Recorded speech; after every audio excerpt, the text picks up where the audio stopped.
नमस्कार दोस्तों, आज की इस वीडियो में मैरीगोल्ड के पौधे को नर्सरी से लाकर गमले में कैसे लगाएं, मिट्टी किस रेशियो में बनाएं, गमले की साइज व गेंदे के पौधे की देखभाल कैसे करें, कब कब कौन से खाद फर्टिलाइजर वगैरह डालें, सब कुछ इस वीडियो में कवर करेंगे। दोस्तों, जब आप नर्सरी से गेंदे के पौधे लेने जाते हैं तो आप कोशिश कीजिएगा कि वो कुछ इस तरह के छोटे छोटे पौधे हों जिसमें फ्लावरिंग स्टार्ट ना हुई हो। इस तरह के पौधे को आप अपने हिसाब से तैयार कर सकते हैं और आगे चलकर यह पौधा फ्लावरिंग भी अच्छी करेगा। जबकि नर्सरी में जो खिले खिलाए गेंदा के पौधे पड़े रहते हैं, उन्हें लाकर ग्रो करने पर जो फ्लावरिंग पहले से हुई होती है वही कुछ दिनों तक चलते हैं।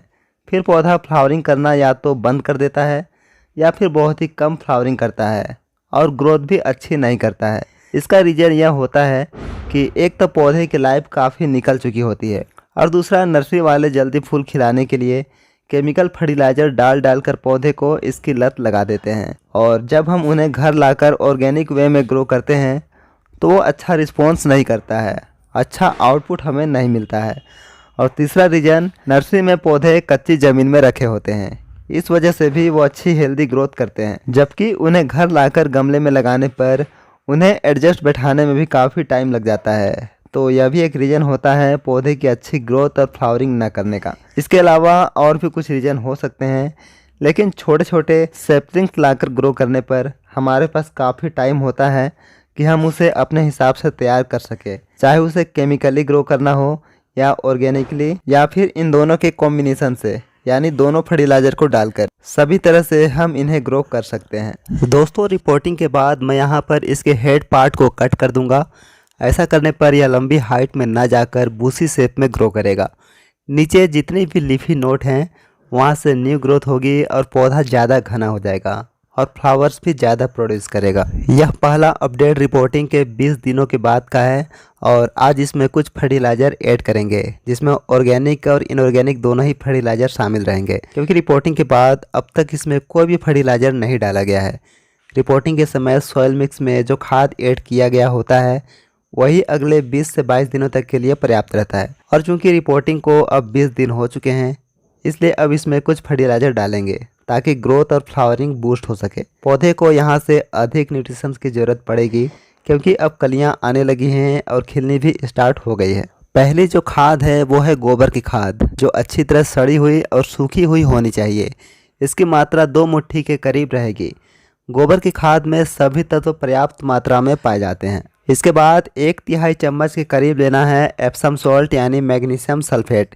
इसे डालने से पत्तों में क्लोरोफिल की मात्रा में बढ़ोतरी होगी और पत्ते लस ग्रीन निकल कर आएंगे और फोटोसिंथेसिस प्रोसेस भी फास्ट हो जाएगा, यानी भोजन बनाने की जो प्रक्रिया है वो फास्ट हो जाएगी।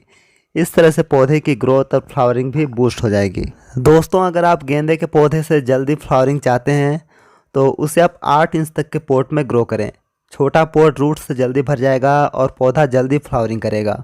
और पौधे की लाइफ लंबी हो, पौधा ग्रोथ और फ्लावरिंग दोनों लंबे समय तक करता रहे, इसके लिए आप सिर्फ ऑर्गेनिक फर्टिलाइज़र ही डालें। इससे मिट्टी हमेशा एसिडिक बनी रहती है और मिट्टी की उपजाऊ क्षमता भी बढ़ती है।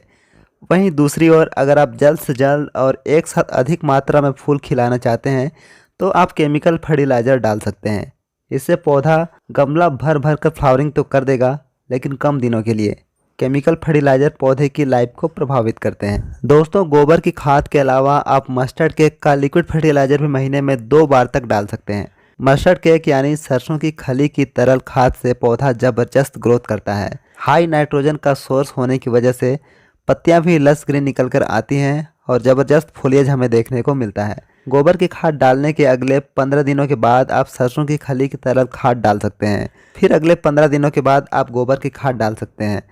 इसी तरह से आप दोनों फर्टिलाइज़र को बारी बारी से एक रोटेशन बनाकर डालते रहें। सरसों की खली की तरल खाद कैसे बनाई जाती है उस पर मैं वीडियो पहले ही शेयर कर चुका हूँ। उस वीडियो का लिंक आपको डिस्क्रिप्शन में मिल जाएगा, आप ज़रूर देखिएगा। दोस्तों, गेंदे की पत्तियों में लीफ माइनर और माइट्स का बहुत ज़्यादा अटैक देखने को मिलता है। लीफ कर्ल और कोमल पत्तियों में एफिड का भी अटैक देखने को मिलता है। इसलिए 8-10 दिनों में एक बार शाम के वक्त माइटिसाइड्स और इंसेक्टिसाइड्स का ज़रूर स्प्रे करें और दोनों के बीच में 2 दिनों तक का गैप ज़रूर रखें। दोनों को एक साथ स्प्रे नहीं करना है। अगर वाटर रिक्वायरमेंट की बात करें तो इसकी मिट्टी हरदम मॉइस्ट रहनी चाहिए, नहीं तो इसके पत्ते मुरझाकर लटक जाएंगे। इसे आपको खुली धूप में ही ग्रो करना है। वाटरिंग करना, फर्टिलाइज़र देना, ये दोनों काम आपको दिन में करना है और फंगीसाइड, इंसेक्टिसाइड्स वगैरह का स्प्रे शाम को करना है। आज की वीडियो में बस इतना ही। नेक्स्ट वीडियो तक के लिए आपका बहुत बहुत धन्यवाद। Thanks for watching this video.